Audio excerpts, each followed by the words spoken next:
Hello everyone, gain your ज्ञान में आप सबका स्वागत है। आज हम मोस्ट इम्पॉर्टेंट करंट अफेयर देखेंगे जो कि आने वाले एग्ज़ाम में बहुत इम्पॉर्टेंट होगा।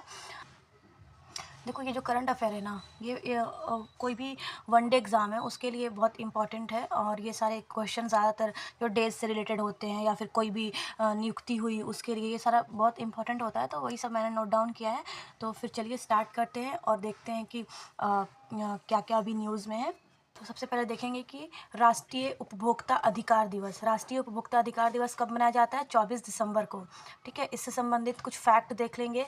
जैसे जो ये नियमित हुआ था 1986 में हुआ था, 24 दिसंबर को 1986। ठीक है, और इस साल इसको जो उसका उद्घाटन है वो प्रहलाद जोशी मंत्री जो हैं उन्होंने किया है नई दिल्ली में। दूसरा जो है, इसके साथ 2 पोर्टल भी लॉन्च हुए हैं। जो इसमें एक है कि 2 ऐप है, जागो ग्राहक जागो ऐप, दूसरा है जागृति ऐप। ठीक है, और इसके बाद एक साथ में एक डैशबोर्ड भी जो कि लॉन्च हुआ है, जागृति डैशबोर्ड। अब इसकी थीम देख लेते हैं कि थीम क्या थी इस साल की। तो थीम थी virtual hearing and digital access to consumer justice. अब कुछ एक इम्पॉर्टेंट और डेज देख लेते हैं। 21 दिसंबर को फर्स्ट टाइम विश्व ध्यान दिवस मनाया गया। ठीक है, तो ये इम्पॉर्टेंट क्यों है? क्योंकि ये पहली बार मनाया गया है। ठीक है, विश्व ध्यान दिवस क्यों मनाया गया? क्योंकि लोगों को मेडिटेशन के प्रति जागरूक करने के लिए। ठीक है, और ये यूएन असेंबली में पहले ये लाया गया, उसके बाद इंडिया ने भी इसको एक्सेप्ट किया और हमने भी इसको सेलिब्रेट किया। तो देखो, मेडिटेशन के लिए लोगों को जागरूक करने के लिए कि मेडिटेशन करना कितना ज़रूरी है, और एक्चुअली में ये बहुत ज़रूरी है और मेडिटेशन करने से सच में फ़र्क पड़ता है। मेडिटेशन देखो हर इंसान को, हम सबको करना चाहिए। ठीक है, अब आते हैं 25 दिसंबर। 25 दिसंबर को कौन सा डे मनाया जाता है? क्रिसमस डे तो हर कोई जानता है। उसके अलावा हम 25 दिसंबर को गुड गवर्नेंस डे मनाते हैं। गुड गवर्नेंस डे क्यों मनाया जाता है? क्योंकि इस दिन जो हमारे प्रधानमंत्री रह चुके हैं अटल बिहारी वाजपेयी जी, उनकी इस दिन बर्थ एनिवर्सरी होती है। तो इसलिए इसको गुड गवर्नेंस डे के नाम से मनाया जाता है। इस बार ये इम्पॉर्टेंट क्यों है? रीज़न ये है कि इस बार इनकी 100वीं एनिवर्सरी मनाई जा रही है। 100 साल हो चुके हैं, तो इसलिए ये थोड़ा इम्पॉर्टेंट है। अच्छा, इनसे संबंधित कुछ बुक्स देख लेते हैं जो काफ़ी चर्चा में रहती है और कई बार एग्ज़ाम्स में पूछी जा चुकी हैं। जैसे एक इनकी बुक है, मेरी 51 कविताएँ। क्या खोया क्या पाया, एक है संवेदना, दूसरा है नई दिशा। देखो, संवेदना जो है ना वो सीजीएल में पूछ भी चुका है, और नई दिशा भी एनटीपीसीएस के एग्ज़ाम में आ चुकी है। तो ये सब थोड़ा सा इंपॉर्टेंट हो जाती है, खास करके ये दोनों। तो इनको आप ध्यान में रखिएगा। उसके बाद आते हैं कि अभी कुछ नियुक्ति हो रही है, और जिसमें जैसे अभी राज्यपाल भी कुछ अचानक से 5 स्टेट में राज्यपाल भी चेंज हुए हैं। और एक अभी नियुक्ति जजेस की भी हो रही है। इसमें है जस्टिस गुरमीत सिंह संधवालिया। इन्होंने चीफ जस्टिस की शपथ ली है। कहाँ? हिमाचल प्रदेश में। ये हिमाचल प्रदेश के चीफ जस्टिस बने हैं। ठीक है, अब देखते हैं कि इसाको वलू प्रधानमंत्री बने हैं। कहाँ के प्रधानमंत्री बने हैं? टोंगा के प्रधानमंत्री बने हैं। अच्छा, टोंगा जो है, टोंगा की जो राजधानी है उससे संबंधित जो कुछ फैक्ट एक तो देख लेते हैं। तो टोंगा जो है ना, वो टोंगा की राजधानी है नूकू अलोफा यहाँ की राजधानी है। कई बार ऐसा होता है कि जैसे कोई जगह है जो चर्चा में रहती है, तो ख़ास करके उसकी राजधानी पूछ लेता है, वो कहाँ पर कौन से एरिया में है मैप में, तो वहाँ पर पूछ लेता है। तो जो टोंगा है ना, वो एक पॉलिशियाई देश है।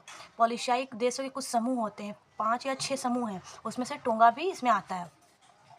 ठीक है, अब है ये किसके जो इस बार है ना 2025 की थीम जो है गणतंत्र दिवस की थीम, वो क्या है? तो थीम है स्वर्णिम भारत विरासत और विकास। ये इस बार की थीम है। इसको घोषित किसने किया है? तो रक्षा मंत्रालय ने घोषित किया है।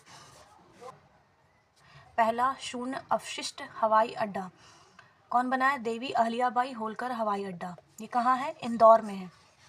ठीक है, अच्छा, इंदौर से एक चीज़ और ये आपको याद कर लेनी चाहिए कि इस बार भी इंदौर सफाई के मामले में फर्स्ट रैंक पर है शहरों में। ठीक है, दूसरा है नो डिटेंशन पॉलिसी। जो नो डिटेंशन पॉलिसी है उसको अब समाप्त कर दिया गया है। ये किससे संबंधित है? शिक्षा से संबंधित है। ठीक है, अब ये देख लेते हैं कि नो डिटेंशन पॉलिसी एक्चुअली में है क्या। देखो, जो नो डिटेंशन पॉलिसी है ना, इसका एक्चुअली मतलब ये था कि अभी तक ये होता था कि जैसे जो बच्चे होते थे 1 to 8 क्लास के, वो उनको अब ऐसा था कि जैसे वो 1 क्लास हो या 2 क्लास 3 क्लास में अगर वो फेल भी हो रहे तो उन्हें फेल ना करके हर क्लास में पास कर दिया जाता था, क्योंकि पहले ऐसा नहीं था।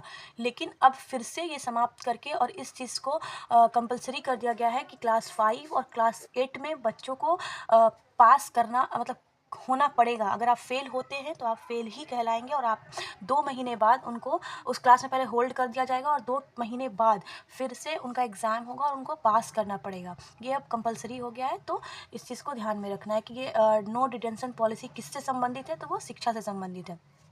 ठीक है, अब आते हैं नेटवर्क रेडीनेस इंडेक्स 2024। इसमें जो भारत की रैंक है वो कितनी है? 49। ये जारी कौन करता है? तो जारी करता है पोर्टुलेंस इंस्टीट्यूट, इसको जारी करता है। ICC T20 महिला विश्व कप 2028 की मेज़बानी कौन करेगा? पाकिस्तान करेगा।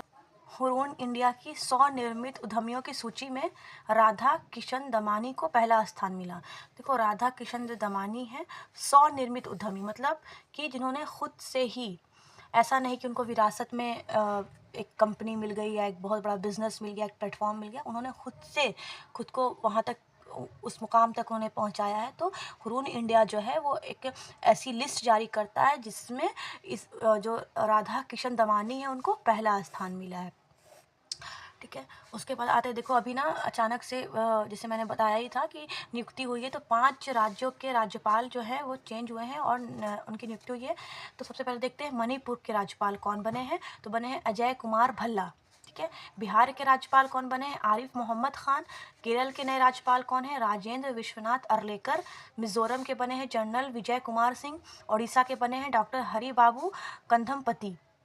ये तो ये बहुत इंपॉर्टेंट है, और ख़ास करके इससे संबंधित आप लोगों को मैं ये बोलूँगी कि अगर जो लूसेंट आप लोग पढ़ रहे होगे तो जो राज्यपाल से संबंधित जो भी आर्टिकल्स हैं उनको थोड़ा आप लोग देख लीजिएगा, क्योंकि कई बार क्या होता है कि एग्जैक्ट ये दे देता है ना कि जैसे राज्यपाल है उनकी नियुक्ति वगैरह अगर चर्चा में है तो उनसे संबंधित जो है ना आर्टिकल वगैरह पूछ लेता है। ये बहुत कम पूछेगा कि कौन कहाँ हुआ, लेकिन ये ज़रूर पूछ लेता है अभी के जो ट्रेंड चल रहा है एग्ज़ाम्स का कि कौन से भाग में आता है, कौन सा आर्टिकल है। आज के लिए इतना ही। हमने 10-12 करंट अफेयर जो भी मोस्ट इम्पॉर्टेंट थे मैंने वो आप लोग को बताया, और आगे भी मैं वीडियो लेके आऊँगी। बट आप लोग से एक रिक्वेस्ट है और शिकायत भी है कि मेरे वीडियोस को तो आप लोग देख रहे हैं बट ना ही कोई शेयर करता है, ना ही कोई सब्सक्राइब करता है। तो आप शेयर करो, सब्सक्राइब करो यार, और थोड़ा हेल्प करो मेरे को ग्रो करने में।